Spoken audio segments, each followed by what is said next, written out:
Le mystère du phare de Blackwood, le vent hurlait, s'engouffrant dans les falaises déchiquetées de la côte de Cornouailles, un son familier pour Thomas Malory, le gardien du phare de Blackwood. C'était une nuit d'automne particulièrement sombre en 1988, et l'océan Atlantique se déchaînait en contrebas.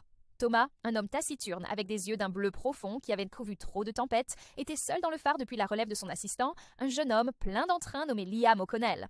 Liam devait revenir le lendemain matin, mais il n'est jamais apparu. Au début, personne ne s'est inquiété. Liam était connu pour prendre des détours impromptus, parfois pour aider un pêcheur en difficulté, parfois pour explorer une crique isolée. Mais après 2 jours, l'inquiétude a commencé à s'installer. Le garde-côte local, l'inspecteur Davis, a lancé des recherches. La voiture de Liam a été retrouvée garée impeccablement sur le petit chemin menant au phare, ses clés sur le tableau de bord. À l'intérieur, il y avait un livre ouvert sur une page parlant des légendes maritimes de Cornouailles. Le phare lui-même n'a révélé aucun indice. La porte était verrouillée de l'intérieur, comme Thomas l'avait laissé. La lumière du phare fonctionnait parfaitement. Le journal de bord de Liam était ouvert à la dernière entrée, datée de la nuit de sa disparition. Vent fort, lumière de Blackwood opérationnelle, sens une présence étrange. La phrase se terminait brusquement, comme s'il avait été interrompu. Thomas, interrogé à plusieurs reprises, n'a rien pu ajouter. Il avait entendu le vent, la pluie, le grondement de l'océan. Rien d'inhabituel. Il avait simplement supposé que Liam était parti en avance. Pourtant, il y avait quelque chose dans son regard, une gêne qu'il ne parvenait pas à dissimuler. Les semaines se sont transformées en mois, et le mystère du phare de Blackwood est devenu une légende locale. Les rumeurs ont fleuri, certains parlaient d'un enlèvement par des trafiquants de drogue. D'autres, plus nombreux dans ce coin de Cornouailles, imprégnés de folklore, chuchotaient sur les gens de la mer, des créatures mythiques qui entraînaient les marins solitaires vers les profondeurs. 1 an après la disparition de Liam, une tempête encore plus violente que la précédente s'est abattue sur Blackwood. Thomas, seul à nouveau dans le phare, luttait pour maintenir la lumière.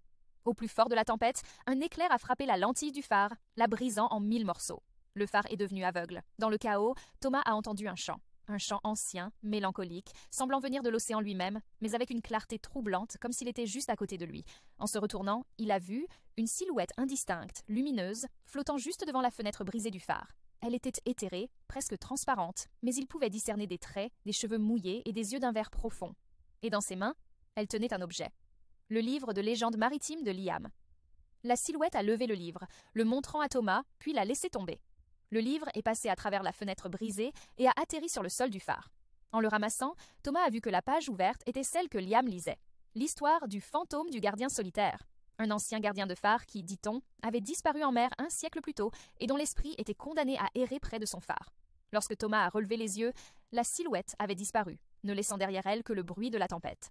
Le lendemain matin, les renforts sont arrivés pour réparer le phare. Ils ont trouvé Thomas, hagard, le livre de Liam serré contre sa poitrine. Il a raconté son histoire, mais personne ne l'a cru. On a mis son état sur le compte du stress et de l'âge. Cependant, il y avait une chose qu'ils n'ont pas pu expliquer. Dans le livre de Liam, à la page du fantôme du gardien solitaire, une nouvelle phrase avait été ajoutée à la fin de l'histoire, écrite d'une encre qui semblait briller faiblement. Et parfois, quand la mer appelle, l'ancien gardien emmène avec lui ceux qui écoutent trop attentivement ses chants. Liam O'Connell n'a jamais été retrouvé. Le mystère du phare de Blackwood demeure, une histoire chuchotée par les vents salés de Cornouailles, un rappel que certaines disparitions ne sont pas faites pour être résolues par les vivants, mais par l'écho des légendes. Et Thomas Malory, jusqu'à la fin de ses jours, a toujours prétendu que Liam n'était pas vraiment parti, mais qu'il veillait désormais sur la lumière de Blackwood aux côtés du fantôme qui l'avait emporté.